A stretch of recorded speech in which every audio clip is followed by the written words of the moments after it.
mensagens na primeira epístola do apóstolo Pedro. Hoje nós vamos dar continuidade ao capítulo 2 e vamos ler do verso 11 ao 17. Abre então a sua Bíblia lá, 1 de Pedro, capítulo 2, do verso 11 ao 17. Primeira carta de Pedro, capítulo 2, do verso 11 ao 17. A série de mensagens que nós temos meditado nessa epístola se chama Encorajamento em Tempos de Sofrimento. Encorajamento em Tempos de Sofrimento. E o tema que vamos abordar nessa noite se chama Obediência, marca do povo de Deus. Obediência, marca do povo de Deus. Diz assim o texto sagrado de 1 Pedro, capítulo 2, do 11 ao 17. Amados, exorto-vos como peregrinos e forasteiros que sois, a vos absterdes das paixões carnais que fazem guerra contra a alma, mantendo exemplar o vosso procedimento no meio dos gentios, para que, naquilo que falam contra vós outros, como de malfeitores, observando-vos em vossas boas obras, glorifiquem a Deus no dia da visitação. Sujeitai-vos a toda instituição humana por causa do Senhor, quer seja ao rei, como soberano, quer às autoridades, como enviados por ele, tanto para castigo dos malfeitores, como para louvor dos que praticam o bem. Porque assim é a vontade de Deus, que pela prática do bem façais emudecer a ignorância dos insensatos, como livres que sois, não usando todavia a liberdade por pretexto da malícia, mas vivendo como servos de Deus.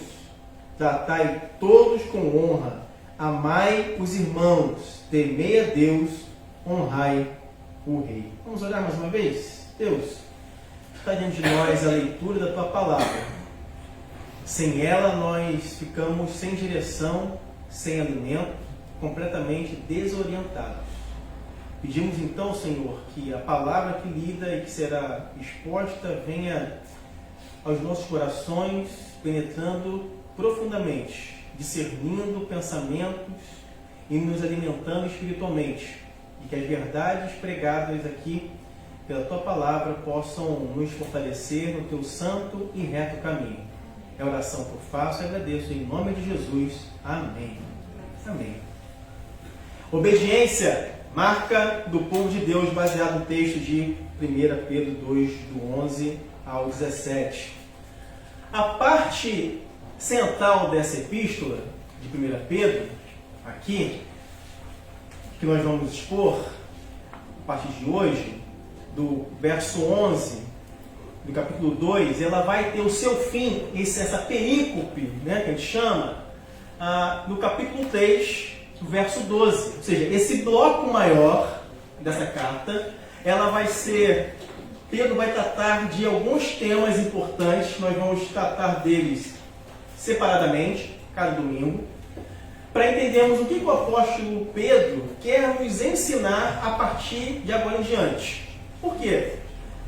Se os irmãos estão atentos e prestando atenção, absorvendo bem a palavra, o apóstolo Pedro, ele começa a lançar primeiro os fundamentos da fé, a base da fé, do capítulo 1, do verso 3 em diante. Ele vai aplicando essas verdades, explicando a doutrina, a teologia, para que possamos aí sim, a partir de agora, do verso 11, colocarmos em prática aquilo que recebemos como doutrina cristã. Há quem diga que teoria é uma coisa, a prática é outra. Já ouviu isso? Teoria é uma coisa, a prática é outra. Na palavra de Deus isso não vale não, irmão.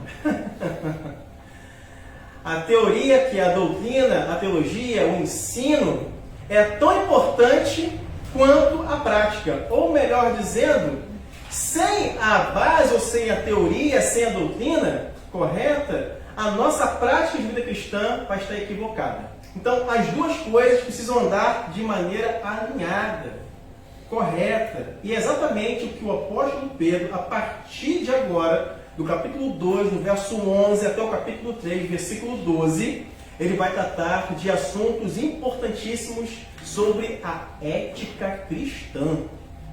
Ou, traduzido em miúdos, como os cristãos devem viver nesse mundo.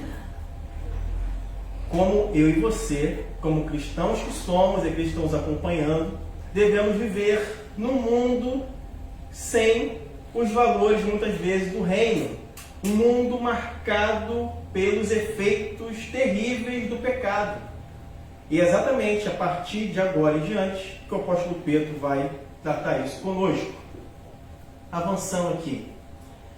Por certo, não se trata de um assunto muito bem aceito quando falamos de submissão na vida do cristão. E é o que Pedro vai tratar daqui em diante. Vivemos tempos onde, a despeito, no de respeito, não é dizendo, às leis, uma busca por uma realização pessoal desenfreada, às vezes descabida, mas ainda assim, falar sobre submissão, sobre respeito às autoridades, os relacionamentos interpessoais que o apóstolo Pedro vai começar a tratar a partir de agora, é extremamente importante para a vida cristã em sociedade. Avançando aqui então.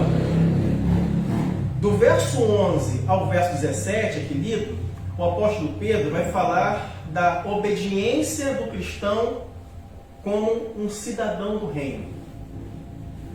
Do capítulo 2, do verso 18 ao 25, vai falar dessa submissão ou obediência do cristão no ambiente de trabalho. Como o cristão lida no ambiente de trabalho. No capítulo 3, do verso 1 ao 7, o apóstolo Pedro, falando ainda do mesmo assunto da obediência, vai falar do contexto familiar, como a família, homens e mulheres e seus filhos lidam nesse ambiente de obediência.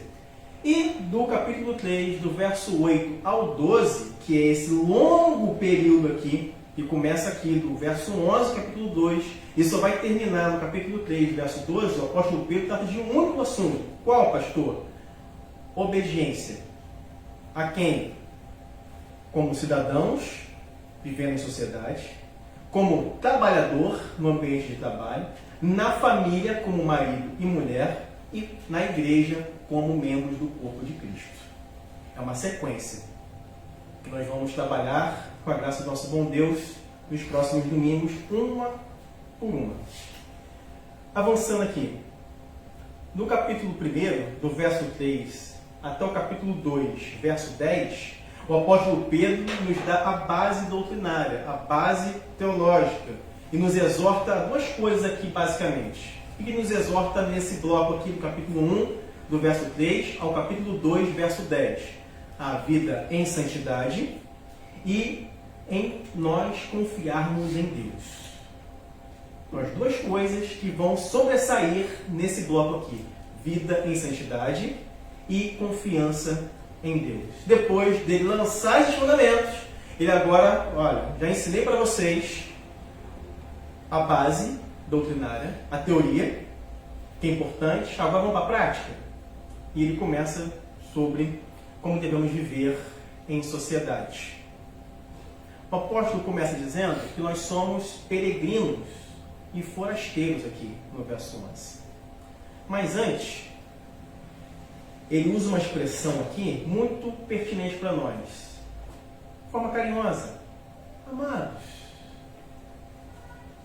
queridos, benditos.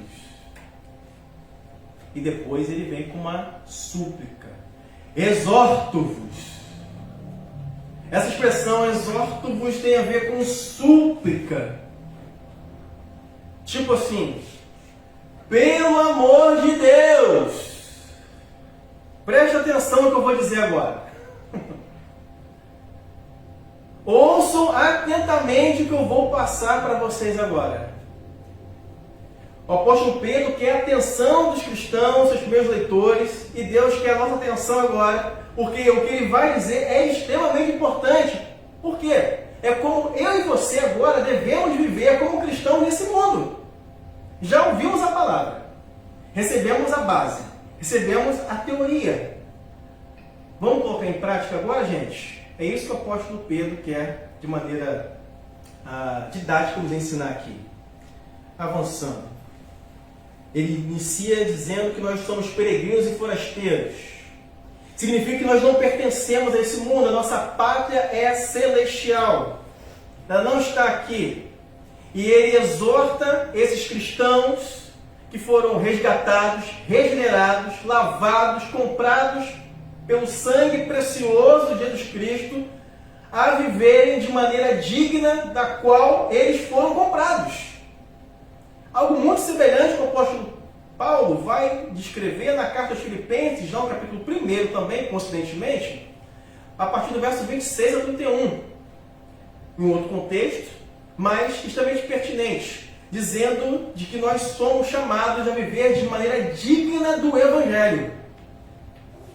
E viver de maneira digna é de uma forma que exalte, glorifique, bendiga o nome do Senhor, por meio do testemunho da fé que nós temos em Cristo, ou pelo menos de quem nós professamos crer, de verdade. A expressão amados que ele vai utilizar aqui é algo conectado com os versículos anteriores, verso 9 e 10, porque o seu povo, o povo chamado por Deus, é visto nas Escrituras como seu povo amado. Todo um carinho que Deus tem, um amor incomensurável de Deus por nós, expressado na pessoa bendita de Jesus Cristo, ao ponto dele dar a sua vida por nós, sendo pecadores. E esse amor deve ser a base, a motivação desses cristãos em obedecerem o Senhor que os amou. A base da obediência do cristão para vivermos numa sociedade que afronta os valores do Evangelho do Reino de Deus o tempo todo é o amor a Ele. E ele diz aqui, o relacionamento de amor com Jesus Cristo deve ser a nossa motivação mais do que suficiente para termos uma vida piedosa, graciosa, em um mundo ímpio, perverso muitas vezes. Jesus disse no Evangelho de João, capítulo 14, versículo 15, se me amais, guardareis os meus mandamentos. Existe um tipo de obediência, irmãos e irmãs, mais profundo que aquele que é motivado pelo dever, pela obrigação de obedecer. Tem pessoas que obedecem por obrigação, obedecem pelo medo, obedecem pela coerção, mas o amor é o que deve motivar a obediência dos cristãos ao Senhor para vivermos num mundo marcado pelo pecado. O amor a Deus nos deve ser mais do que suficiente. Essa obediência deve ser marcada pela devoção, pela piedade que eu e você temos e devemos ter pelo Senhor. Jesus disse em João 14, 23, se alguém me ama, guardará a minha palavra. Nós que já experimentamos que o Senhor é bom, devemos amá-lo profundamente e testemunhar de Cristo aos não crentes, porque é o que o apóstolo Pedro está descrevendo nesses versos aqui. O mundo ao nosso redor nos observa o tempo todo, irmãos. O nosso proceder, o nosso agir, os valores que nós pelo menos deveríamos ter como cristãos. O mundo nos observa o tempo todo. E o amor por aqueles que não conhecem a Cristo precisa ser algo latente no meu e no seu coração. Se você deseja de fato que seus amigos, amigas, parentes que não conhecem Jesus Cristo, que não se renderam a Cristo, que não confessaram a Ele como Senhor e Salvador, e você se relaciona com Ele, precisa se relacionar com Ele em nome de Jesus, você precisa falar com Ele. O amor pela vida que não conhece a Cristo deve ser algo latente no meu e no seu coração constantemente, para que eles também possam experimentar, como nós experimentamos um dia, que o Senhor é bom. Que é o que o apóstolo Pedro falou anteriormente para esses cristãos. No capítulo 2, logo no início, do verso 1 em diante. Se vocês já experimentaram que o Senhor é bom, fale desse amor àqueles que não conhecem ainda. Você tem feito isso como crente? Foi orado aqui no momento de intercessão e dito, com todas as letras, que o papel, o dever gracioso do cristão é fazer discípulos, irmãos. Porque muitos cristãos ficam desorientados nas igrejas, perdidos nas igrejas, porque eles não estão fazendo o que Jesus mandou fazer. Fazem de tudo, menos o que Jesus mandou fazer. Que é o quê? Fazer discípulo. Quando eu e você nos conscientizarmos disso de verdade, veja, de verdade, irmãos, não é brincadeira, de verdade, que nós fomos chamados para fazermos discípulos de todas as nações, metade dos problemas que nós criamos na igreja, seja ela qual for, diminui. Porque a maior parte dos problemas nas igrejas, qual é? São nós mesmos, irmãos. Não é o diabo, somos nós mesmos, brigando um com o outro. Por bobagens. Por causa da nossa carnalidade. Porque nós não estamos fazendo o que Jesus mandou. Ir por todo mundo, pregar o Evangelho. Fazer discípulos das nações. Batizando o nome do Pai, do Filho e do Espírito Santo. Ensinando a guardar todas as coisas que tem ordenado. Até a consumação dos séculos. Por isso Jesus mandou a gente fazer. Amém, irmãos? Mas a nossa preocupação qual é? Muitas vezes. Tudo, menos isso. Preocupações muitas vezes legítimas, ok, irmãos? Honestas, sinceras, mas nos esquecemos do principal.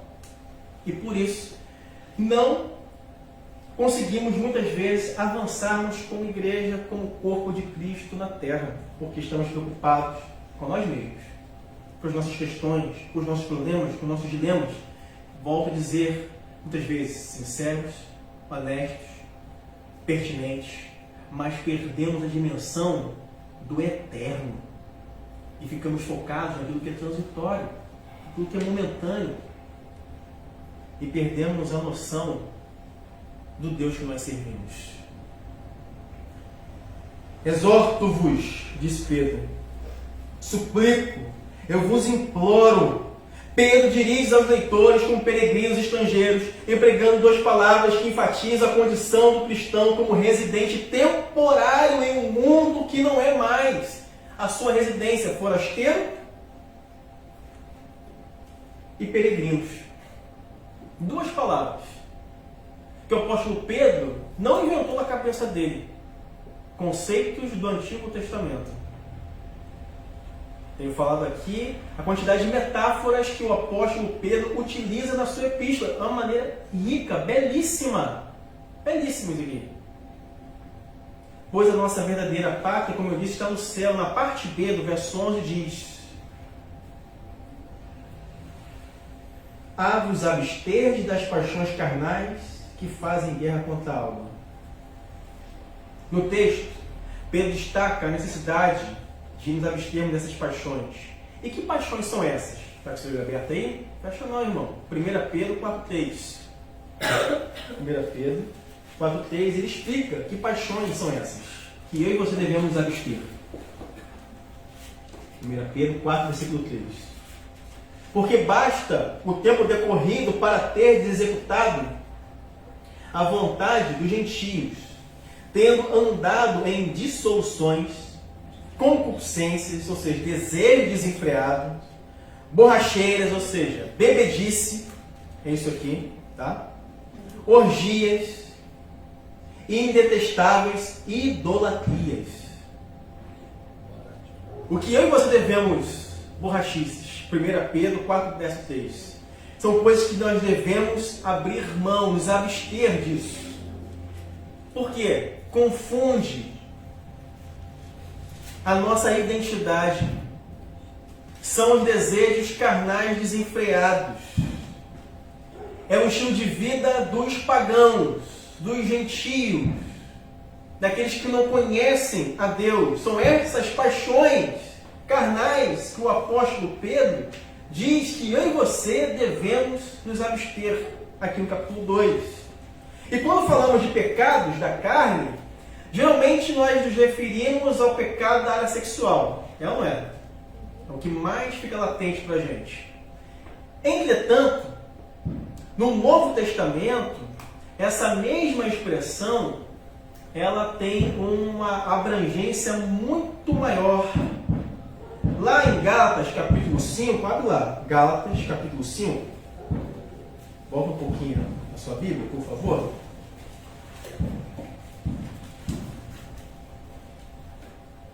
Gálatas 5, verso 19 e 21, o apóstolo Paulo diz assim: ora, as obras da carne são conhecidas e são prostituição, impureza, lascívia, idolatria, feitiçarias, inimizades, porfias, ciúmes, iras, discórdias, dissensões, facções, invejas, bebedices, glutonarias e coisas semelhantes a estas, a respeito das quais eu vos declaro, como já outrora vos preveni, que não herdarão o reino de Deus que tais coisas praticam. Aqui, a partir do verso 19 e 21, Paulo elabora de maneira sucinta uma lista que abrange 4 áreas aqui. Quais? O verso 19, a área da sexualidade. O verso 20, da religiosidade, idolatria, feitiçaria. A área da sociedade, quando ele vai descrever aqui invejas, discórdias, dissensões, facções. E a alimentação, quando ele fala da bebedice e da glutonaria, no verso 21. Evidentemente, irmãos, há aqui muito mais que pecados corporais. Os pecados da carne incluem muito mais que os grosseiros e terríveis pecados da área da sexualidade e os apetites sexuais do mesmo. A ordem aqui, voltando para Pedro, nós lemos, para abster significa que os crentes que possuem a habitação do Espírito Santo, amém, irmãos? Devem lutar contra estes desejos. É que o apóstolo Paulo vai escrever no capítulo 7 da carta aos Romanos. Essa luta constante da nossa natureza pecaminosa em detrimento da natureza que nós recebemos espiritual em Cristo. A natureza carnal contra aquilo que o Espírito Santo, por habitar em nós, milita. São duas coisas que não combinam. Carnalidade e a vida do Espírito. São duas coisas distintas. Por isso, uma luta constante na minha e na sua vida, o tempo inteiro.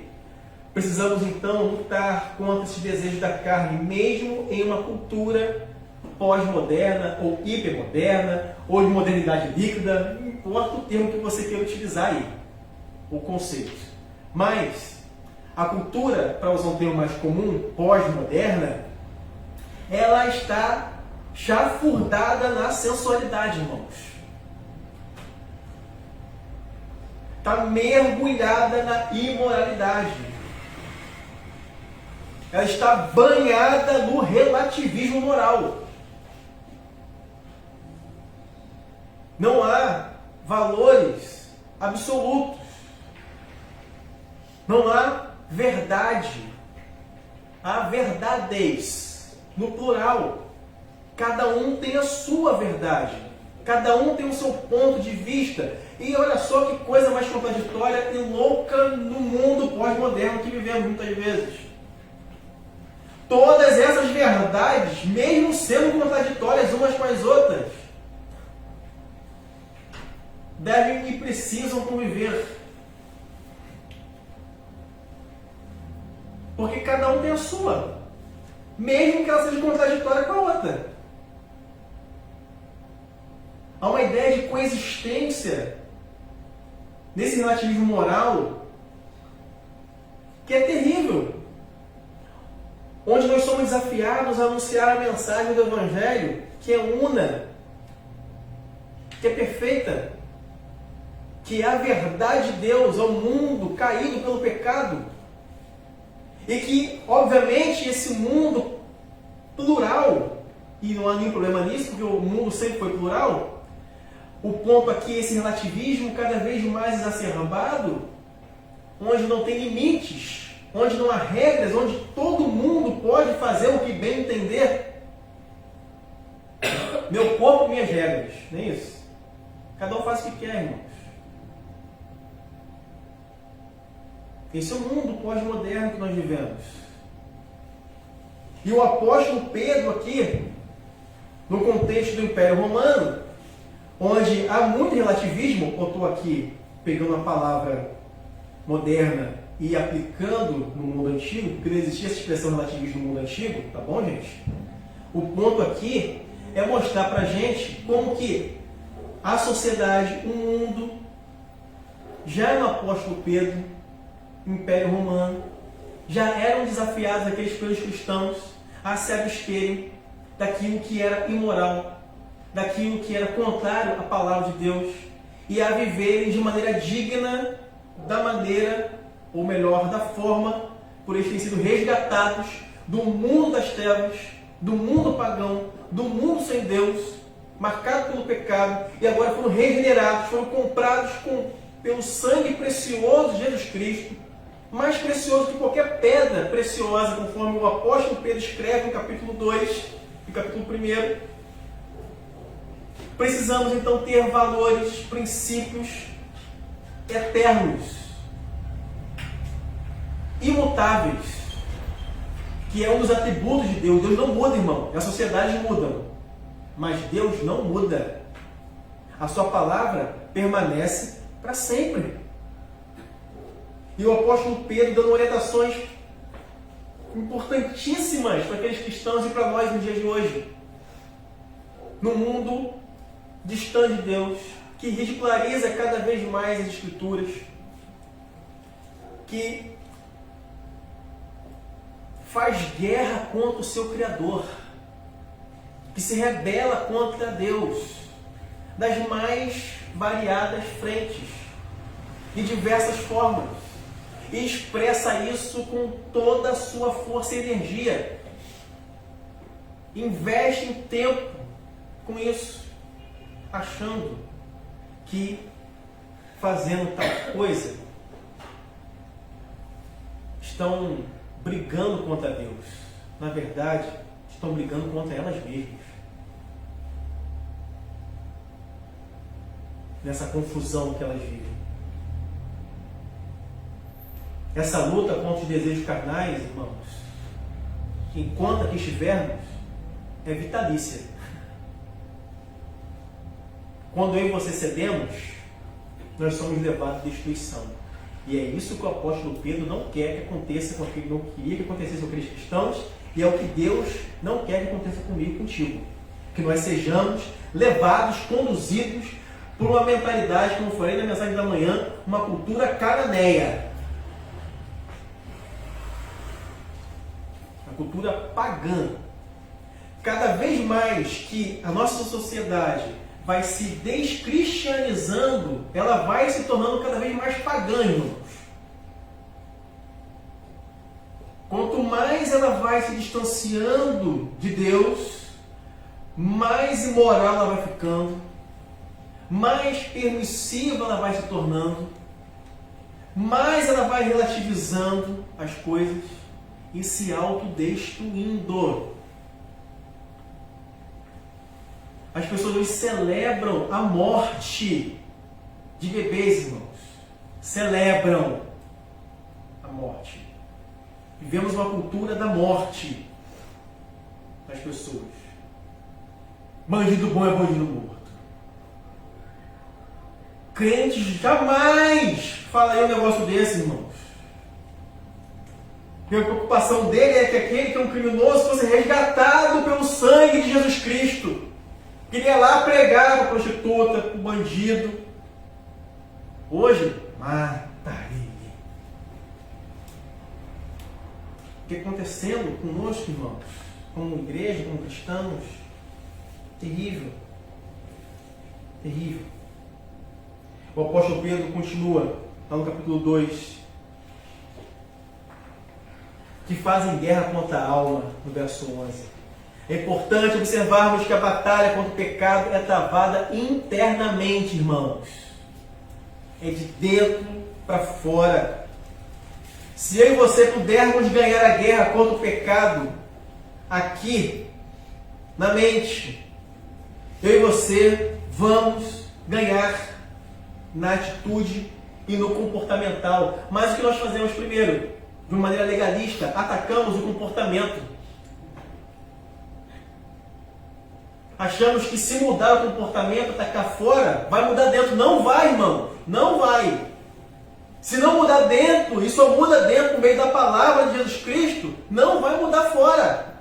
É sepulcro caiado. É uma aparência de santo, aparência de piedade, aparência de crente, aparência de pastor, aparência de tudo. Mas não é. Não é. O que o apóstolo Pedro está preocupado, fazer guerra contra a alma, é que a nossa guerra ela é interna, é do coração. E ele só é mudado, regenerado por meio das Escrituras, através do Santo Espírito de Deus. Mas o legalismo vai dizer, não, faz isso, faz aquilo, deixa fazer aquilo outro, faz aquilo outro, faz aquilo outro. Um monte de regra, pode, não pode. Na prática, irmãos, isso só vai alimentando cada vez mais a nossa carne. Dá mais vontade de fazer. Mas quando nós entendemos que a nossa guerra é interna e precisamos lutar essa guerra interiormente por meio da oração, do quebrantamento diante de Deus. Porque todo o pecado começa aqui, irmãos. Começa aqui dentro. E é aqui dentro que ele tem que ser derrotado. É aqui dentro. Devemos aprender a levarmos cativo todo o nosso pensamento à obediência de Cristo, como diz o apóstolo Paulo, na segunda carta aos Coríntios, capítulo 10, versículo 5. Nosso pensamento precisa ser levado cativo a Cristo. Para que essa batalha interna contra o pecado, de fato, possa ser vencida, irmãos. Porque ela não será vencida com legalismo. Não vai. Não vai. E a obediência só ocorre por amor a Jesus, irmãos. A obediência é uma característica do crente. Ou precisa ser. O pecado sempre começa com pequenas concessões.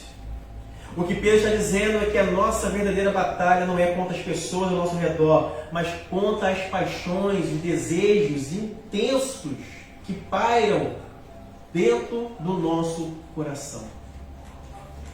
Essa é a maior luta que eu e você enfrentamos. Batalha da mente. Batalha interna. Um pensar errado vai nos levar a um agir errado, irmãos. Por isso que o apóstolo Pedro, antes de dizer como nós devemos viver nesse mundo, ele dá o quê? A teoria e dá a base. Lembra que eu estava falando lá no estudo bíblico com vocês? Cosmovisão? Visão de mundo? As lentes conforme nós enxergamos a realidade? Se a nossa percepção da realidade estiver equivocada, o nosso agir, o nosso proceder nesse mundo será errado também como cristãos. E qual é a base para que possamos corrigir a maneira como nós enxergamos a realidade? A palavra, irmãos. É a palavra. É a palavra. Não nos deixemos enganar. andar com Jesus por anos, por décadas, não elimina a necessidade de se fazer guerra contra o pecado. Não, eu sou crente já, pastor. 255 anos e meio que eu sou da igreja. Eu não preciso nem mais orar, pastor, porque essa batalha eu já venci. Vai cair, irmão. Esse pecado eu já dei conta já. Olha, não faça isso. Não seja imprudente. Não seja irresponsável. Precisamos ter humildade, reconhecendo que a nossa natureza pecaminosa milita contra nós o tempo todo. Nos engana o tempo todo. Precisamos estar alertas, vigilantes, com sobriedade sobre quem nós somos, irmãos. Deus não nos deixa enganados sobre a nossa natureza pecaminosa. Não nos deixa. Ele fala que nós somos pecadores. E se ele diz que nós somos pecadores, irmãos, é verdade. Não se ache santo demais, porque nós não somos. Olha só o que a Bíblia diz de alguns personagens. Noé ficou bêbado. Bêbado. Chocado. E ficou exposto diante de seus filhos de maneira indecente. Depois do dilúvio. E isso trouxe consequência. Davi, o homem segundo o coração de Deus, irmãos. Provavelmente, quando ele comete pecado com Betseba, ele devia estar aproximadamente com 50 anos de idade. Aproximadamente. Maduro, né? Experiente, de guerra. Não, tranquilo. Tá. Vou dar só uma espiadinha. É o site que a gente entra. É a conversa no WhatsApp que não deve conversar. É a conversa estranha com quem não deveríamos conversar. É uma concessão que a gente faz. De concessão em concessão. O elástico, irmãos, ele vai largando. O que acontece com o elástico quando você estica muito ele, irmãos? Ou arrebenta, ou ele fica muito que frouxo. A nossa caminhada com o Senhor, nesse mundo que eu e você vivemos, quando nós vamos fazendo muita concessão, quando nós somos como cristãos elásticos, a gente vai, sabe, ampliando, larguecendo, até arrebentar, muitas vezes. Não dá para colar mais. Acabou. Ou estica tanto, fica tão elástico, você fazendo tanta concessão, que quando sai essa forma desse elástico, você está frouxo. Não dá mais para usar. Quantos cristãos vivem assim, irmãos?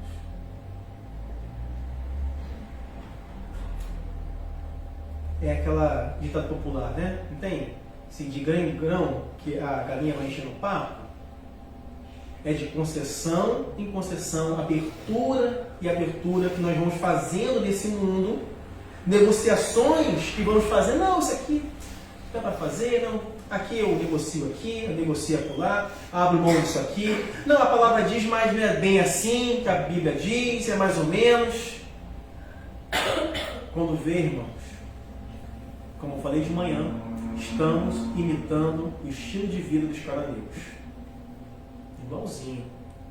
Não há diferença nenhuma. No estilo de vida, na postura, na ética, nos valores, no princípio, nada. Ezequias, grande rei, realizou uma grande reforma religiosa, irmãos. No final de sua vida, se tornou orgulhoso. Mas foi o homem que Deus usou para fazer a reforma religiosa no meio do povo de Israel. Mas no final da vida, achou que era demais. Fez o que não devia. Avançando, caminhando para o final. Verso 12. Mantendo exemplar o vosso procedimento no meio dos gentios, para que naquilo que falam contra vós outros, como de malfeitores, observando-vos em vossas boas obras, glorifique a Deus no dia da sua visitação. Procedente dos gentios. Aqui não está conectado com a ideia de etnia. Aqui está falando de pessoas não regeneradas, pessoas não crentes, quem não nasceu de novo. Os não salvos nos observam, irmãos, e falam contra nós. Fala, pastor, fala. Abra sua Bíblia aí, 1 Pedro 3, verso 16. Verso 15 e 16. 1 Pedro 3, 15 e 16. Antes, santificai a Cristo como Senhor em vosso coração. Estou sempre preparados para responder a todo aquele que vos pedir razão da esperança que é em vós, fazendo-o, todavia, com mansidão e temor, com boa consciência, de modo que, naquilo em que falam contra vós outros, fiquem envergonhados os que difamam o vosso bom procedimento em Cristo. Tem mais? Tem. Ainda em 1 Pedro, capítulo 4, versículo 4. Por isso, difamando-vos, estranho que não concorrais com eles ao mesmo excesso de devassidão. O mundo nos observa, irmãos. Nosso proceder, o nosso agir. E o apóstolo Pedro nos orienta como devemos proceder entre os não crentes, para que eles olhem para nós e vejam a luz de Cristo brilhando na nossa vida, irmãos. Como Jesus disse, devemos ser sal e luz nesse mundo, irmãos. Se não estamos sendo sal e luz, o próprio Jesus disse, seremos pisados pelos homens. A nossa luz não vai brilhar, a luz de Cristo não vai refletir em nós. E ao invés de testemunharmos de Cristo, vamos envergonhar o nome de Cristo. Isso é terrível. Os não crentes, irmãos, procuram motivos para rejeitar o Evangelho. Não é? Quem não é crente procura, irmãos, o tempo todo motivo para rejeitar o Evangelho. Se ele não tem, ele cria. Por quê? A conversão, irmão, não é um debate intelectual entre duas ideias ali, confrontando ideias e tal, aí chega à conclusão, realmente, pensando bem, o Evangelho faz mais sentido que a minha religião. Não é assim não, irmão. Porque se assim fosse, todo mundo era crente, irmão. Porque não tem rivais para o cristianismo. Não tem. O cristianismo é a resposta mais lógica, mais honesta, mais sincera do mundo, para tudo nessa face da terra. Ela faz sentido. Se fosse um debate de ideias, tão somente as pessoas com a sua inteligência, a própria capacidade pudessem não analisar e pensar. Não, ele vai analisar, ele vai pensar, mas no final ele vai dizer, eu não aceito. Está errado esse negócio. Porque o pecado é assim, irmãos. É assim. O não crente vai procurar motivos para rejeitar o Evangelho. Mas, a fim de testemunhar os perdidos, eu e você precisamos viver de modo honesto, com virtude, crentes virtuosos. A ideia de virtude aqui é bondoso, belo. Não é apenas dizer a verdade e falar a verdade, é ser verdadeiro. Mais profundo, né, irmão? Não é só parecer, tem que ser. É isso que o não crente espera do crente. Por isso que ele olha às vezes para o crente, dá um testemunho terrível, mas cara, isso não é da igreja, cara. Está pior do que eu, olha só. Você é pior do que eu. Você não é da igreja? Você não conhece a Cristo? Você não fala que vai à igreja, que é Jesus te ama, o negócio todo, o cara está pior do que eu. Tu faz coisa terrível. E a gente fica como quando ouve um negócio desse? Cara, dói a alma, irmão. E precisa doer a alma. A gente chorar, clamar pelo sangue de Cristo sobre as nossas vidas. Aqui dá a ideia dessa palavra, utilizada aqui, mantendo de maneira exemplar o nosso procedimento, de beleza, de essência, do que é admirável, do que é honrado, honroso. Ele está dizendo que o seguidor de Cristo tem que fazer sua vida, ou de sua vida, algo tão atrativo, tão belo, tão digno, tão gracioso, de ser observado por aqueles que não são cristãos, e eles olharem assim, cara, se eu pudesse, eu seria até crente. Que exemplo de dignidade que você tem. Sua família, seu proceder, sua ética. O não crente precisa olhar para nós e ficar assombrado, no bom sentido da palavra, espantado. Caramba, todo mundo faz isso aqui que é errado. E ele está precisando fazer o que é errado para se dar bem, mas ele não faz. E ele ficar constrangido. O não crente precisa ficar constrangido com o nosso testemunho por amor a Cristo, irmão, pela obediência amorosa que nós devemos ter a Cristo. Ele fica constrangido. Ainda que ele nem venha se tornar crente. Isso cabe ao Senhor. Mas que ele olhe para nós e veja que somos crentes de verdade, irmãos. Que eles sintam e percebam a diferença no nosso agir nesse mundo, que de fato pertencemos a Jesus. Que eles olhem para nós e vejam, rapaz, ele de fato é um cristão verdadeiro. É uma cristã verdadeira. Ele ama de verdade a Jesus Cristo. O mundo olha o tempo todo a nossa vida. Eles podem discordar de nós e até nos atacar, e aqui eu concluo. Mas eles não podem deixar de reconhecer, que é o que o apóstolo Pedro vai narrar aqui, as nossas boas obras. Que não são para salvação, obviamente, mas porque nós somos salvos em Cristo. Porque nós pertencemos a Ele. E o não crente precisa olhar o nosso proceder e perceber, ver a beleza de Jesus refletida em nós, irmãos. É isso que a ética cristã faz nesse mundo sem Deus, na minha e na sua vida. Fica comigo nessa mensagem que termina. As pessoas podem ver Jesus na sua vida,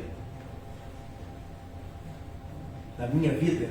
Elas têm visto a beleza refletida de Cristo no nosso proceder, por meio das nossas ações. Nossas atitudes e palavras evidenciam que nós amamos ao Senhor. Feche seus olhos e vamos orar, irmãos.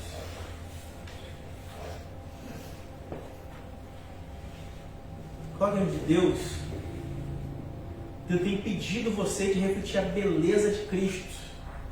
Pode ser a desobediência a Ele, a falta de amor à palavra dEle. Uma vida que não glorifica e não exalta Ele, por meio das suas más obras. Ao invés de refletirem a glória de Jesus, refletem a sua própria glória, que não é nada, que é pecaminosa. Deus, tem misericórdia de nós, como cristãos, porque muitas vezes não testemunhamos de Jesus, não refletimos a Tua luz. Ela bate em nós e não é como um espelho, ela fica retida, é uma pedra, não reflete em nada, fica somente em nós mesmos, por causa dos nossos próprios pecados que nós não nos abstemos. Pecados terríveis, cometemos, seja em secreto, seja publicamente. Perdoa-nos, ó Deus, quando vivemos de maneira que não glorifica ao Senhor. Que a nossa ética seja baseada na Tua palavra, não nos nossos achismos, não numa sociedade corrompida pelo pecado, com valores contrários ao Teu reino e à Tua palavra santa. Que nos voltemos desesperadamente para o Teu santo Evangelho, Senhor, pedindo perdão pelos nossos pecados, com corações quebrantados nessa noite. Que as pessoas não crentes olhem para nós e vejam a glória de Jesus por meio dos nossos gestos, palavras, atitudes, por nossas boas obras. Que elas sintam-se constrangidas por tamanho amor que nós temos por Cristo. Que elas olhem as nossas vidas e não tenham do que falar contra nós como igreja, por causa do nosso proceder que é honroso, virtuoso, belo, santo, agradável ao Senhor. A Deus, purifica o nosso coração nessa noite, nossas mentes. Não nos deixe, ó Deus, sermos vencidos nessa batalha terrível na nossa mente interna. Quando nós cometemos pecados aqui dentro, na nossa alma, que vão refletir no nosso proceder, no nosso agir, no nosso relacionamento nesse mundo. Ah, Deus, tem misericórdia de nós nessa noite. Nos ajuda a viver de modo digno daquele que nos tirou das trevas para a sua maravilhosa luz. Abençoa o Teu povo que está reunido nesse lugar, né, que eles estão ouvindo a Tua palavra nesse momento. Para que sejamos, ó Deus, agraciados por Ti, cobertos pela Tua bendita misericórdia. Que a graça de Jesus esteja sobre as nossas vidas nessa noite. E agora, que a graça do Senhor Jesus, o amor de Deus e o nosso Pai, e as ricas consolações do Santo Espírito de Deus sejam derramadas sobre a comunidade Batista Redenção e sobre todo o povo de Deus espalhado na face da terra, hoje e sempre. Amém e amém. Deus abençoe as nossas vidas. Deus abençoe aqueles que estão nos ouvindo e nos dê um decorrer de semana abençoado na sua presença. Amém? Até o próximo domingo, meus irmãos.